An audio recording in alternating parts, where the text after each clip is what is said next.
Students, तो देखिए आज हम जो बात करेंगे मृदा कोलाइड्स। तो जो मृदा कोलाइड्स हमारा चल रहा था लेसन नंबर 3, इसमें हम बात करेंगे आज कार्बनिक मृदा कोलाइड्स की। यानी कि जो मृदा कोलाइड्स थे वो 2 टाइप के थे, एक था अकार्बनिक मृदा कोलाइड्स और दूसरे कार्बनिक मृदा कोलाइड्स। तो कार्बनिक मृदा कोलाइड्स को ह्यूमस कहते हैं। तो ये ह्यूमस की आज हम बात कर रहे हैं। तो सबसे पहले देखिए ह्यूमस क्या है।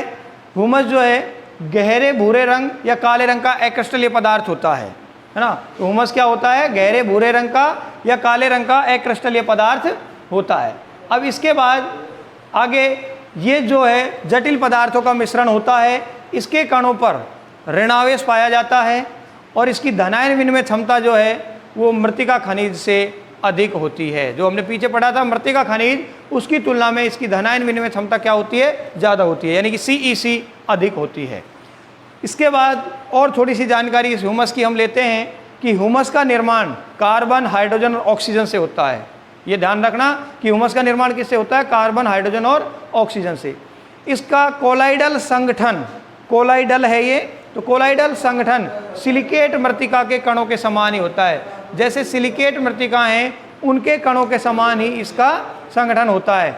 ह्यूमस के मिसिल में 2 आयनिक परतें होती हैं, यानी कि 2 आयनिक परतों से मिलकर मिसिल बनता है ना, जिसमें अंदर की परत तो ऋणावेशित होती है और बाहर की परत पर धनावेशित समूह अधिशोषित होते हैं। यानी कि भीतर की साइड में जब मिसिल बनाते हैं तो उसमें भीतर की साइड में तो होते हैं क्या?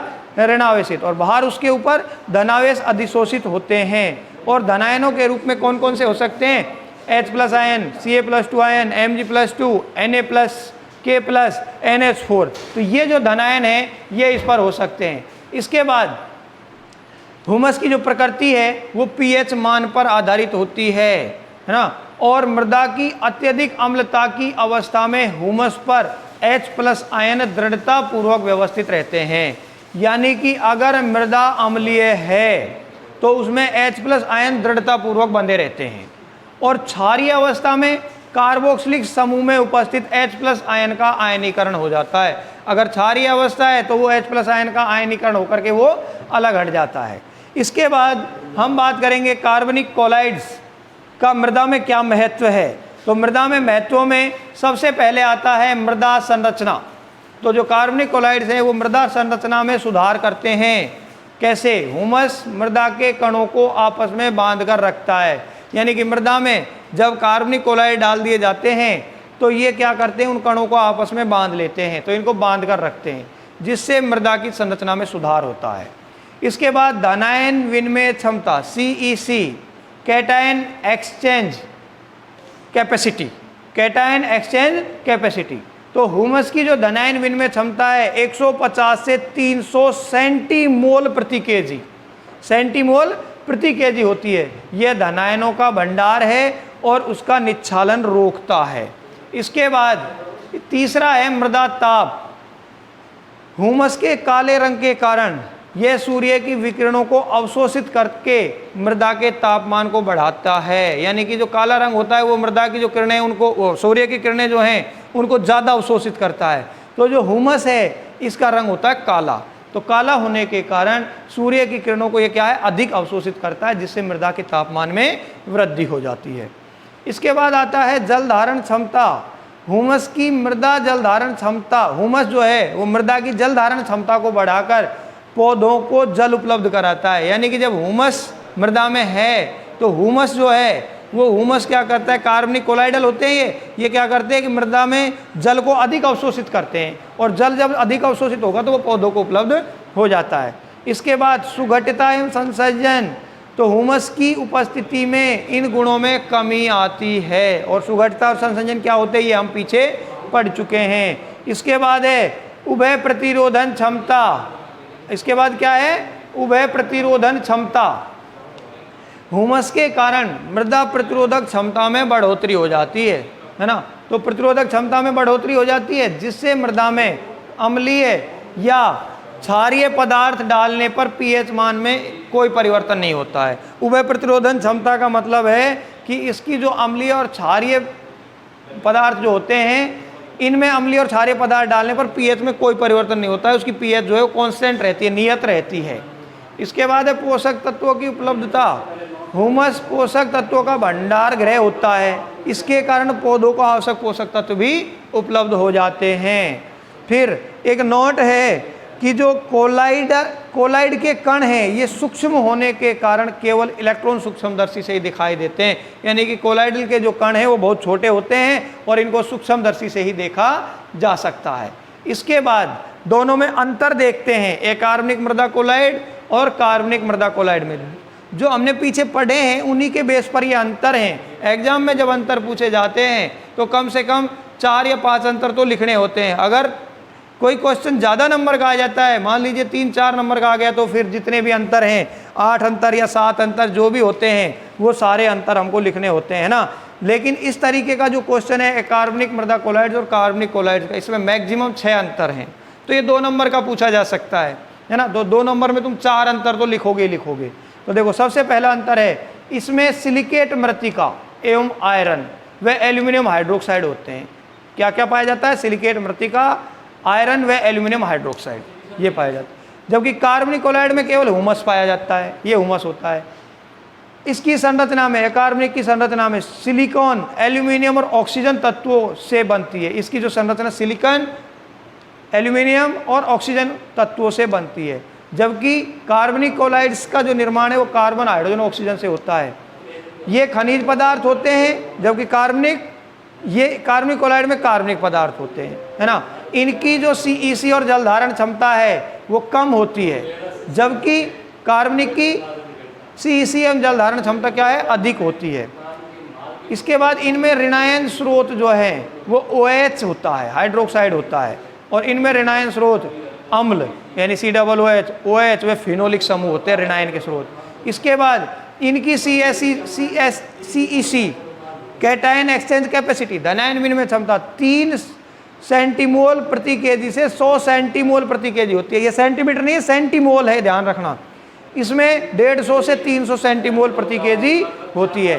तो इस तरीके से बेटे ये हो जाती है क्या? इनमें अंतर। इसके बाद इसका लास्ट टॉपिक आता है कि मृदा कणों पर आवेश की उत्पत्ति कैसे होती है। तो ध्यान दीजिए, मृत्तिका कणों पर उपस्थित आवेश की उत्पत्ति 2 प्रकार से होती है। पहला है खुले क्रिस्टलीय किनारे। इनमें क्या होता है बेटे? ध्यान दो, सिलिका एवं एल्यूमिना परतों के किनारों पर असंतुष्ट संयोजकताएं होती हैं तथा इनकी बाहरी सतह पर ऑक्सीजन और हाइड्रोक्सिल समूह उपस्थित होते हैं। जैसे ये सिलिकेट मृत्तिका है, इस पर SiOH है ना, तो बाहरी सतह पर क्या होते हैं? ये OH, हाइड्रोक्सिल समूह उपस्थित होते हैं, ऑक्सीजन और हाइड्रोक्सिल समूह उपस्थित होते हैं, तो बाहरी सतह पर होते हैं। ये ऋणावेश के रूप में कार्य करते हैं। ये समूह सिलिकॉन एवं एल्यूमिना अणुओं से चिपके रहते हैं और उच्च pH पर ये OH- H+ विघटन द्वारा अलग हो जाते हैं। यानी कि जैसे ये है, ये क्या है? एक मृत्तिका परत है, इस पर क्या है? OH- जो है ये उपस्थित होते हैं। तो OH- यानी हाइड्रोक्सिल समूह उपस्थित होते हैं जो कि ऋणावेश स्थान के रूप में कार्य करते हैं। अब ये क्या है? ये चिपके क्यों होते हैं? सिलिकॉन और एल्यूमिना अणुओं के कारण। और अगर इस पर pH बढ़ जाती है तो ये OH- जो है ना, ये H+ द्वारा इसका विघटन हो जाता है। यानी कि यहाँ से H+, ये जो OH है ना, क्षारीयता बढ़ने पर, pH अधिक होने पर क्षारीयता बढ़ेगी, तो ये जो OH है ना, इसमें से H+ का विघटन हो जाता है। तो H+ और OH- ये अलग से जल निकल जाएगा और केवल ये ऋणायन SiO, सिलिकॉन ऑक्साइड ही रह जाएगा।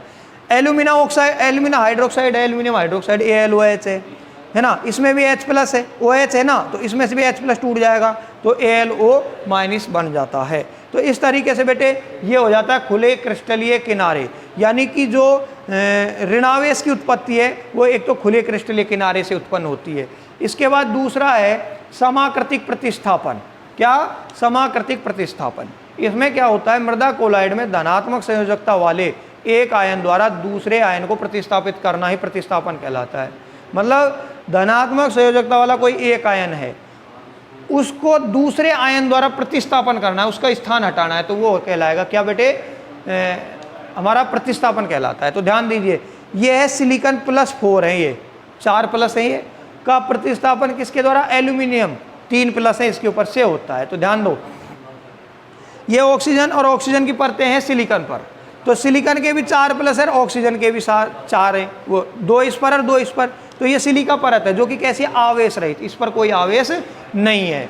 लेकिन यहाँ इसका प्रतिस्थापन, इस धनायन का प्रतिस्थापन दूसरे धनायन एल्यूमिनियम द्वारा कर दिया जाए तो एल्यूमिनियम पर 3 प्लस होते हैं और इस पर कितने हो गए, दोनों पर 2, इस पर 2, इस पर 4, तो ये आयनिक प्रतिस्थापन हो गया, यानी ऋणात्मक आवेश इस पर मौजूद हो गया। अब तो ऋणात्मक आवेश बढ़ जाता है। अब यदि इसका प्रतिस्थापन करें एल्यूमिनियम का ही Al+3 है, ये का प्रतिस्थापन हम Mg+ से कर दो, Mg++ से, है ना। तो ध्यान दीजिए इस पर क्या आ गया, अब ये O- है ना, OH- आ गया अब इस पर, क्योंकि ये कितने हैं 3। देखो अब OH- के लिए हमने, क्योंकि O पर तो -2 होते हैं, तो यहाँ 3 प्लस और ये 1 माइनस और ये 1 माइनस, है ना। अब एल्यूमिनियम परत द्वारा इसका प्रतिस्थापन होता है। तो ध्यान दीजिए ये तो आवेश रहित है क्योंकि 2 ये और 1 ये, 3 और 3 इसके। अब Mg द्वारा इसका प्रतिस्थापन होगा एल्यूमिनियम का, तो देखो ये Mg के कितने 2 प्लस हैं, अब 2 माइनस तो ये रहे और 1 माइनस ये, तो ये ऋण आवेश परत बन जाती है। तो इस तरीके से एक धनायन द्वारा दूसरे धनायन का प्रतिस्थापन हो जाता है। तो ऋणावेश की उत्पत्ति 2 तरीके से होती है, खुले क्रिस्टलीय किनारे और दूसरा समाकृतिक प्रतिस्थापन से हो जाती है। तो इस प्रकार हमारा जो कोलाइडल मृदा कोलाइड्स जो चैप्टर है वो यहीं पर समाप्त होता है। इसके बाद नेक्स्ट चैप्टर लेंगे नेक्स्ट वीडियो में। आज के लिए इतना ही, थैंक यू।